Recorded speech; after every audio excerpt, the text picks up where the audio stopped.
It's the pride of Oklahoma. For over a century, this band has been promoting Sooner spirit with every footstep. We're on the forefront of marching bands in America and definitely in the state. For the Pride, practicing in the Oklahoma heat is tough and sweaty. First up, a good stretch to loosen up, then marching. And marching, and more marching without music to learn the steps, because every week there's a new show to perform to thousands of football fans. There's even breathing exercises, as some of these instruments demand all the air these members can muster. Gabriel Schaefer is the trumpet section leader and a 4-year Pride member. He says the work is key to the Pride's tradition. We represent Oklahoma on a national level more times than I think any other college in the state. These students also represent 70 different majors on the OU campus. 75% are majoring in a field outside of music.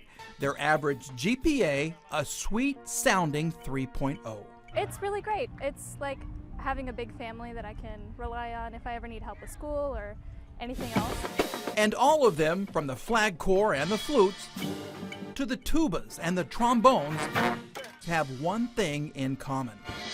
We love football more than anybody else in that stadium, and we're so excited to be out there and support our team. As drum major, it's Julie Seibert's job to take the Pride to the next level. I try to get out on the field as much as I can to really make sure that I'm inspiring the people around me, motivating people, and giving some feedback where I can. Because keeping people in their seats during halftime is more than a goal, it's a privilege the Pride takes with pride. The way we perform and hold ourselves, that should be worth staying for. And if we're not picking selections that encourage people to want to listen and stay for us, then we need to do something better.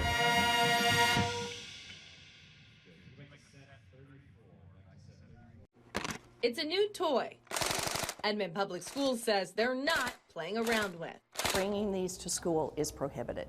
They're called splatterball guns, similar to paintball guns, but they shoot water bead ammunition. In this letter sent out Thursday, Santa Fe High School's principal Jason Hayes reminding students and parents of the EPS dangerous weapons policy, saying, quote, "There is no place at school for any device capable of discharging a projectile that could frighten or injure a student or staff member." These can look very authentic, and you can imagine the fear and the panic that can create on a campus. The district also warning that these fake guns can lead to real consequences.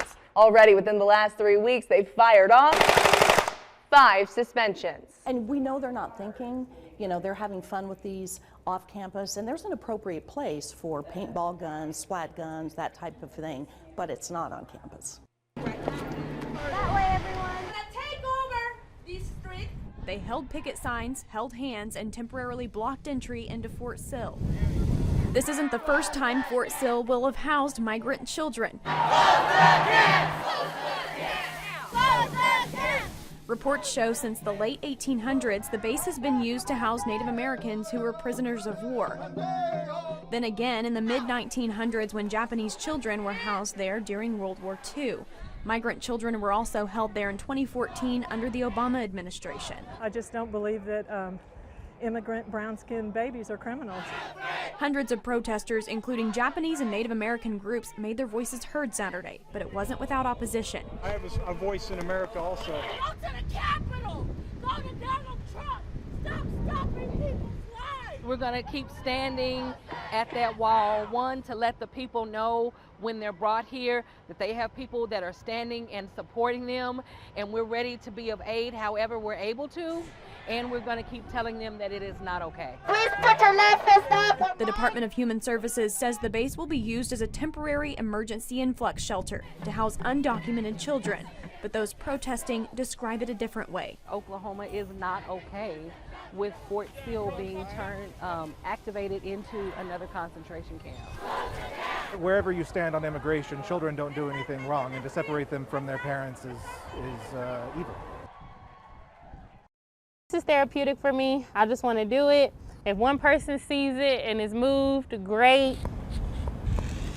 I work at the Oklahoma City VA hospital. I'm a nurse there. Everything that's going on, I just felt like this was a good time to say things, and I wanted to express myself in the only way that I know how, and that's through my art. I feel like I speak the loudest through my art. honestly, I think my biggest goal was just to make someone stop, look, and feel something different than what everybody had been feeling, you know. Seeing something beautiful, that makes me feel good. When I think about George Floyd, I think about my cousins, I think about my brothers, I think about my friends, and I wanted to capture that. I think that's why I wanted to do the different variations of black. Black is not just one shade, it's many shades.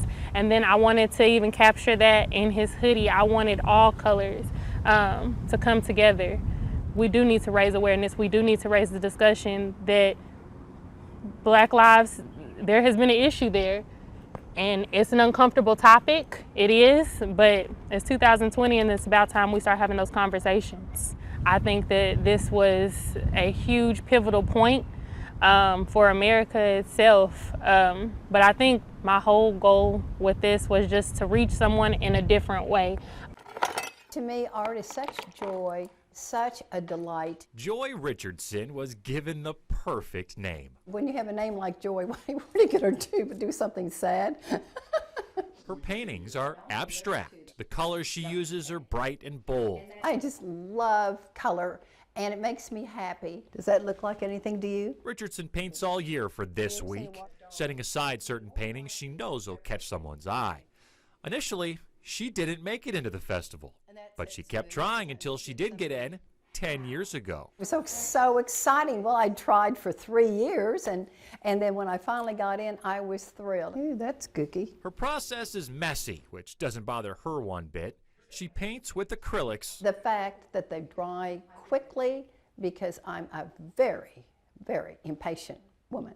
If it takes too long, I don't know what's going on. I like to overpaint, or I'll look at something and go, oh, that's really bad, and slap something else on it. And I love that acrylics let me do that. Some of her works have a Native American theme, which fascinates her. All of a sudden, out popped a person. She says there's no political message. What I loved is nobody could tell me it was wrong. It could be ugly, but it's not wrong. It's just what I felt. She just wants her art to make people feel good. Do you think you'll ever get bored painting? No. And what's so wonderful is it's not age sensitive. You can paint as long as you're able. And, you know, as long as there are colors, I can do that. They arrive in singles and pairs, all to pay honor to a fallen veteran. But not just any vet. They're here to escort a hero home. It's one last ride for a very good dog. He saved countless of lives and countless of injuries overseas by our troops not getting on top of those explosives. His name, Potter. His rank, Master Sergeant. His specialty, explosives. His specialty, what he loved doing, was sniffing explosives. For his friend and owner, Ken Kelly, it was a bond that only a few know. You get to bonding with these like you would do with your wife or your children. And it's just like losing a wife or a child. You raise them, you feed them, you play with them, they're with you all the time. Even in his last days, he was going with us everywhere that we went. For Ken, who just won his battle with cancer, the timing of Potter's cancer was almost eerie. Ironic that about 3 days later, this tumor pops up in cancer, and in Potter, and just the cancer just overtook him within just a very, very, very short time. Anybody that knew him loved him, and it's you losing a loved one. You're not losing a dog, you're losing a loved one. And for Ken's wife, he was my protector and my best friend. I mean, I took him everywhere. We did everything together. It's just going to be missing him, you know. I mean, being able to run your hands through that soft hair, his smell. Oh my gosh. I mean, he was wonderful. But now it's time to go home. One last rendering of honors, a final show of respect for a war veteran and decorated soldier who's credited with saving the lives of those he served with.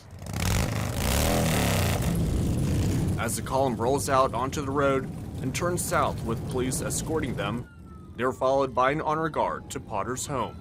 It's here. He goes through the doors of his family and friend one last time. The nation lost a hero today, yes they did.